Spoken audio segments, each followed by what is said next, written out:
Monsieur le Premier vice-président.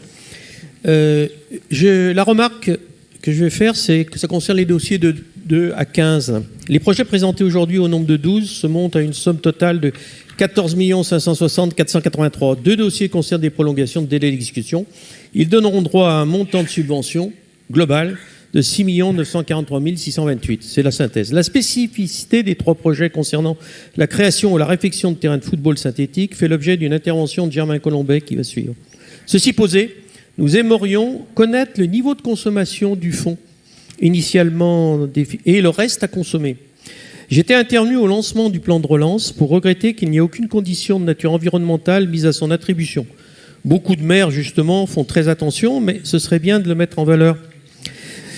Ce que je demande aujourd'hui, c'est une évaluation de son impact en termes de baisse de consommation d'énergie dans les communes, de désimperméabilisation des sols et de sécurisation de l'approvisionnement en eau. C'est d'actualité aujourd'hui, je crois, par exemple. Décider de mettre à disposition des communes les moyens de leur légitime ambition pour assurer le mieux vivre de leurs habitantes et habitants est louable. Il nous revient aussi d'apprécier comment cela se traduit dans la réalité. Au-delà du seul chiffrage des investissements réalisés, en quoi cela va influer sur le plan climat, le PAT, projet alimentaire territorial, et les diverses politiques de développement développées par ailleurs.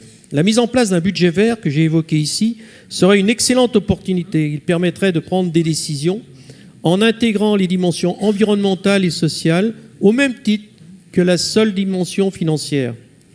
De nombreuses collectivités s'y emploient déjà. Il serait opportun que nous ne soyons pas en retard dans l'expérimentation de cette approche. Notons que les communes ont obtenu des subventions de l'État, du département, du ciel et de la FFF, d'un montant de 484 784 € pour ces mêmes investissements. On doit saluer ces financements complémentaires. Ils concourent à alléger, le reste à charge de la métropole. Et on peut suggérer que les services financiers et juridiques de notre collectivité, si ce n'est pas déjà le cas, aident systématiquement les communes à les rechercher. Nous voterons ces attributions à ces remarques et suggestions près.